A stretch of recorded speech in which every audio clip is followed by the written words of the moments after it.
আসসালামুন আলাইকুম প্রিয় মহতারাম।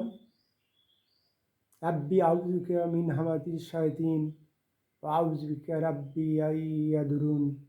বিসমিল্লাহির রাহমানির রহিম। আজকে আমাদের ষষ্ঠ ক্লাস। তো আজকে আমরা রিক্যাপ করব। তো প্রথম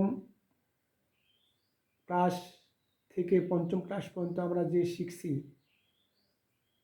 সেগুলো আমরা আজকে দেখব এবং এরম কেন আমরা করছি।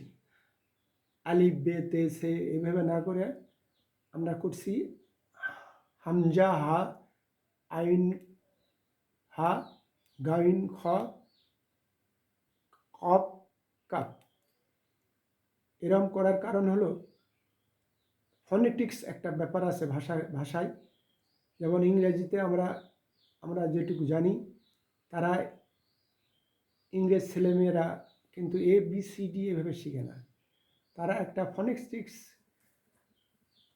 ব্যাপার আছে, সেইভাবে তারা শিখে। যেমন ধরা যাক, তারা প্রথমে PB শিখে, AB না, PB, TD এভাবে শিখে। তো ফা ফা, ফা ব, ট ড, খা গ, ফ ভ, থ দ, সা জ, সা ঝ, সা ঝ, ম ন, অ ল, আ হ, য় অ, এইভাবে শিখে আর কি। তো মোটামুটি তো আমরাও এইভাবে স্বাভাবিক যে নিয়ম সেটার ব্যতিক্রম করে আমরা এটা করছি জেনে শুনেই। তো এইভাবে আমরা অক্ষরের শিখা হলো, মাখরাজের শিখা হলো। এইভাবে আমরা আস্তে আস্তে এখন আগায় যাব আমরা। তো আমাদের পথ অনেক দীর্ঘ, আমাদের অনেক দূর যেতে হবে। তখন দেখুন আজকে এইভাবে আমরা 5টা ক্লাস শিখছিলাম। যেমন প্রথম লাইন দেখেন, হামজা হা, আইন হ, অইন খ, কফ কাপ, হ সা, এইভাবে আমরা শিখছি। তো একটা মাখরাজ করতে গেলে আমাদের বলছিলাম যে অক্ষরে মাখরাজ করব সেটার উপরে সাকিন করতে হবে এবং তার আগে হামজা,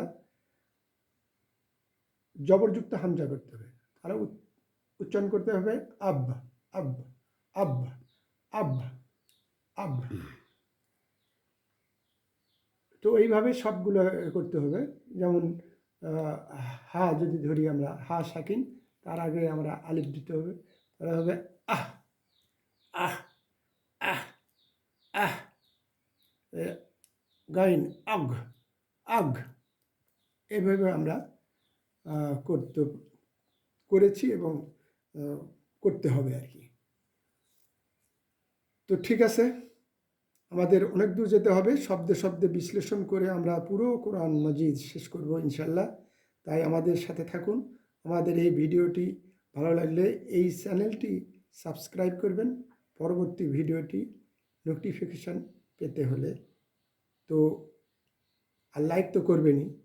ওমা তৌফিকি ইল্লা বিল্লাহ, আলাইহি তাওয়াক্কালতু ওয়া ইলাইহি উনীব। আসসালামু আলাইকুম।